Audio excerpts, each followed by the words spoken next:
Hey, what's up, guys? It's Joe Amato here from the Dudes in Blue NYCFC podcast over in New York, bringing you the 2017 season preview for the MLS Show on YouTube. Dudes in Blue is the most important NYCFC podcast, so before I get into what's going on with New York City Football Club and what our anticipations are for this season, you can follow us at Dudes in Blue on Twitter, Instagram, and Facebook, and we're also at dudesinblue.com. You can download the show on iTunes, on Android, Google Play.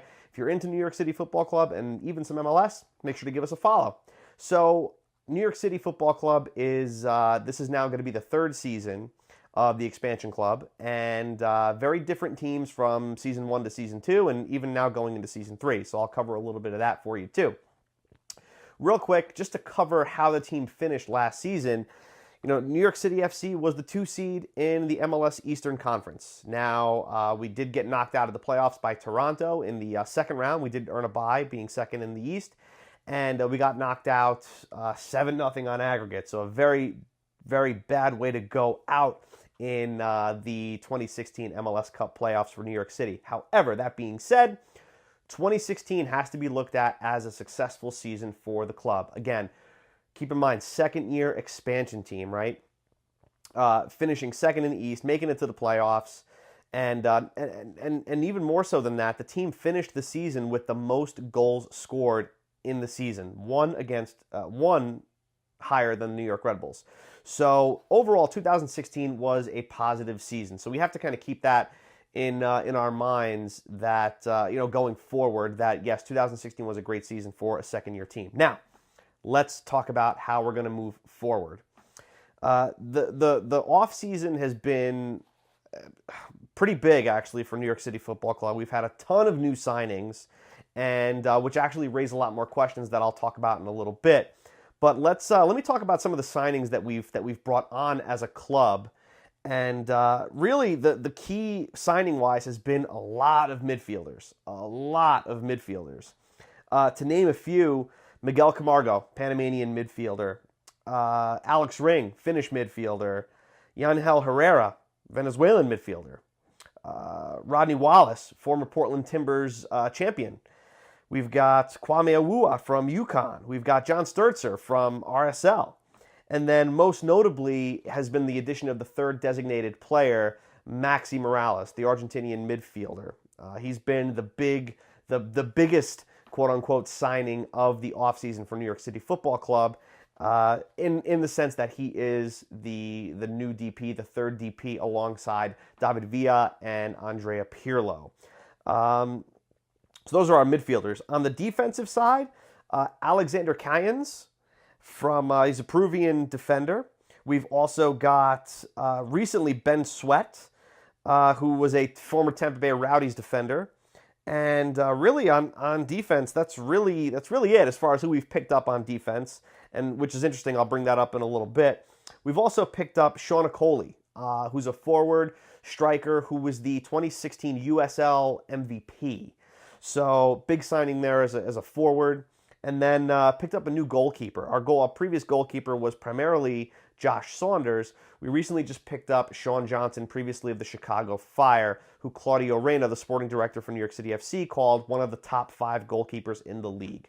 So just a really big offseason of signings for New York City Football Club. Now it's just a matter of where are these players going to fit, and how is the team going to gel going forward, being such a new squad. We've got a lot of the familiar faces. We've got David Villa. We've got Andrea Pirlo. Some of the hometown favorites, Tommy McNamara, R.J. Allen. Those guys still in the lineup, but a lot of new faces coming forward. Also need to mention Jack Harrison, who was up for MLS Rookie of the Year last year. We picked him up as a first-round draft pick in the 2016 MLS Super Draft. Also a name coming back. So we've got a lot of names that are coming back, but really not as many as are new. So let me talk a little bit about who is gone and really the big names that are going to be missing from the squad going into 2017. Biggest name, Frank Lampard. Just recently announced his retirement. Frank battled several injuries. Didn't get as many games as Andrea Pirlo or David Villa, but he was a major contributor to NYCFC's success in 2016. When he recovered from his injury, he went on to score, it was like 12 goals in 15 games, something crazy. He added a tremendous number to the score count for NYCFC, winning a couple of games for us even with his goals. So Lampard's a big name that's going to be gone this season.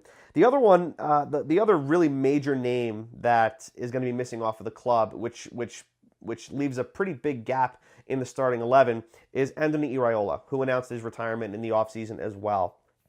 Anthony Iraola eventually in 2016 became that number 6, that holding midfielder that was able to drop back and play that as that fifth defender and also move up and assist Andrea Pirlo and give him the space that he needs to create plays. Now, with him gone, a major question going into 2017 is who is going to fill that Anthony Iraola spot. And the reason why I harp on him is because everything seemed to start to click in the midfield when Patrick Vieira moved him out of that defensive role and placed him in that holding midfield position. Especially with Patrick Vieira. Patrick Vieira, the head coach of NYCFC, his main philosophy is consistently play out of the back. And normally the way that play is supposed to go is you start with your center backs, you move it up through the midfield and to the forwards, right? Well, that holding midfielder position is key to being able to create chances in the midfield. And the name that's kind of thrown around a little bit is Alex Ring, who that's predominantly his position. We have yet to see him really play in preseason, so we're not really sure who's going to fill that role. That's it's become a pivotal role. Anthony Iraola was essentially the unsung hero of New York City Football Club in 2016, and that is certainly going to be a big gap going into 2017. So that's one of the major questions going forward. A serious issue for New York City Football Club has been its defense. And going into 2017, that question is still there.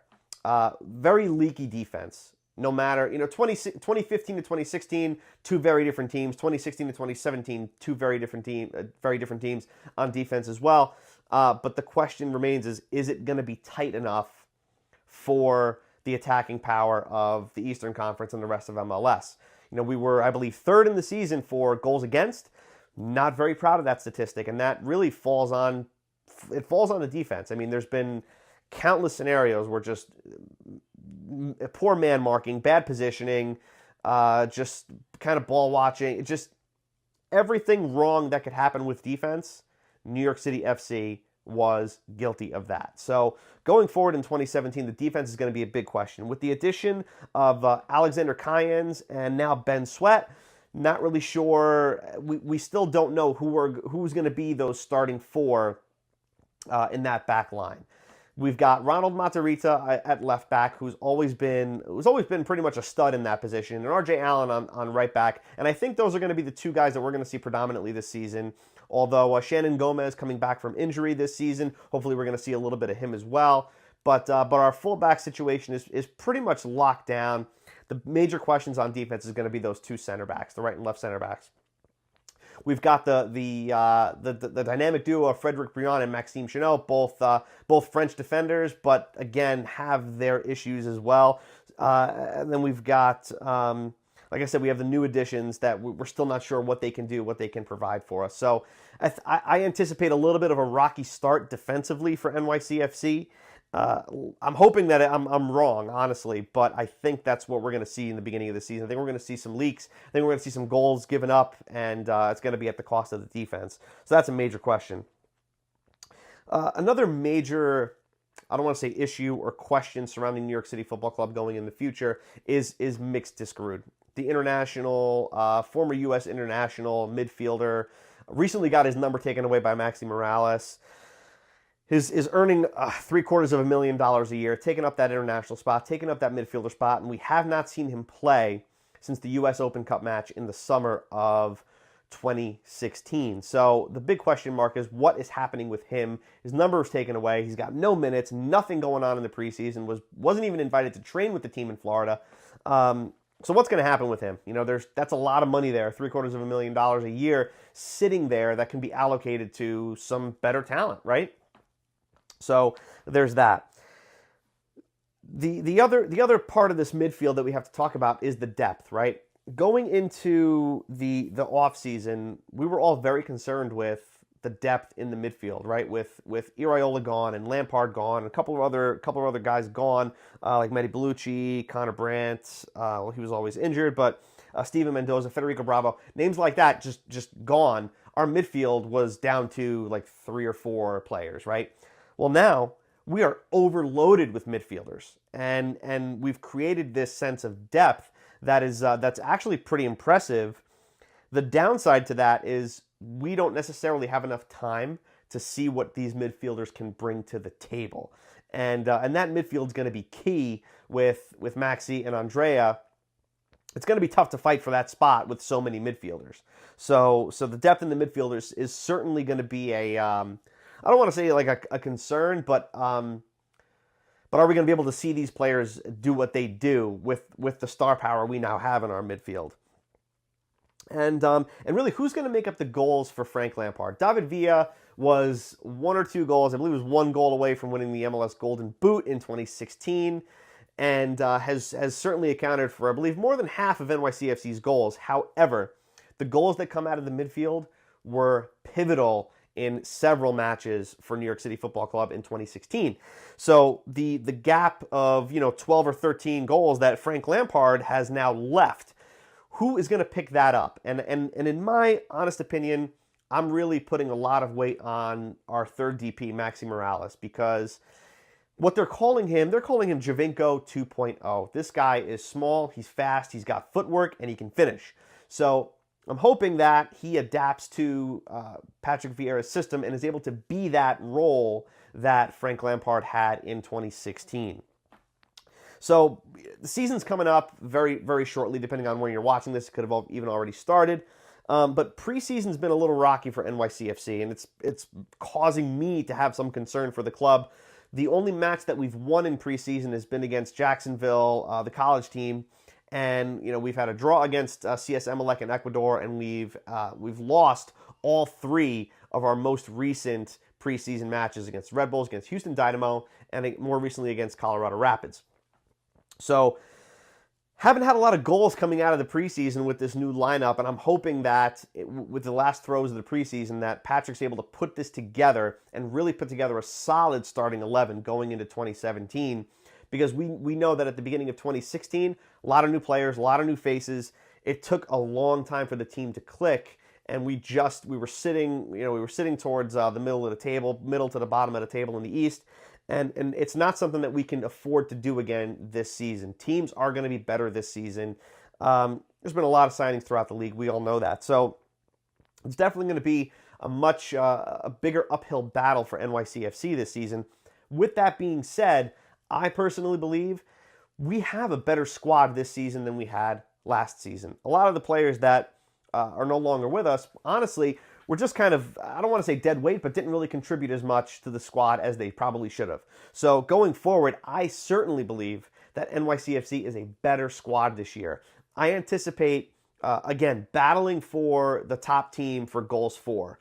Scared about that number for goals against, but I'm looking, again, to see New York City FC at the top of the table with regards to goals scored. My prediction is still, we're a playoff team. There's no doubt in my mind that we are a playoff squad. It's just going to be this year a matter of where are we going to finish in the table. Second might be a stretch. There's too many new faces. There's too many moving pieces now to be able to call that this early on. But again, NYCFC had a very rocky start in the beginning of 2016 and finished the 2 seed. So there's a lot to be seen. It's been an interesting preseason and offseason with all the signings and preseason games.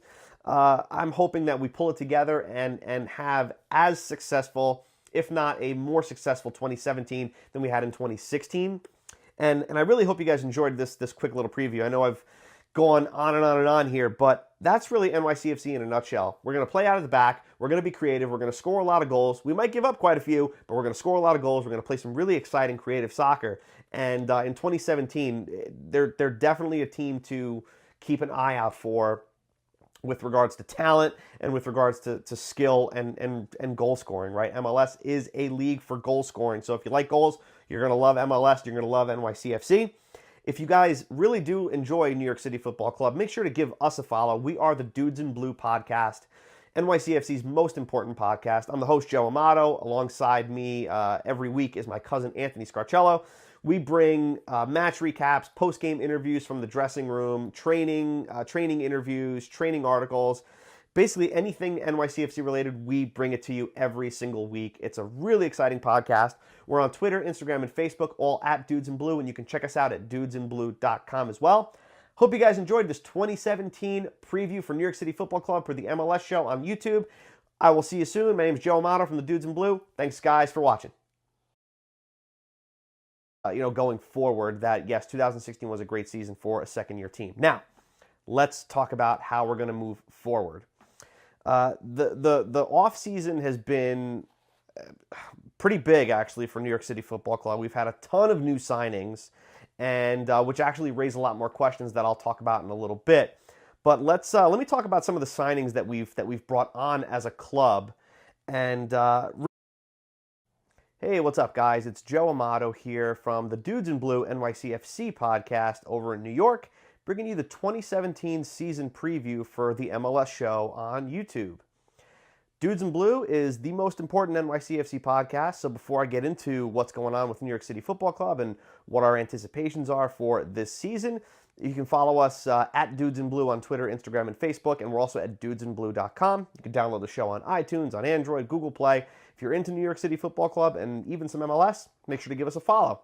So, New York City Football Club is, this is now going to be the third season of the expansion club, and very different teams from season 1 to season 2, and even now going into season 3. So I'll cover a little bit of that for you too. Real quick, just to cover how the team finished last season for the club. Again, keep in mind, second-year expansion team, right? Finishing second in the East, making it to the playoffs. And even more so than that, the team finished the season with the most goals scored in the season, one higher than the New York Red Bulls. So overall, 2016 was a positive season. So we have to kind of keep that in our minds that New York City FC was the 2 seed in the MLS Eastern Conference. Now we did get knocked out of the playoffs by Toronto in the second round. We did earn a bye, being second in the East. And we got knocked out 7-0 on aggregate. So a very, very bad way to go out in the 2016 MLS Cup playoffs for New York City. However, that being said, 2016 has to be looked at as a successful season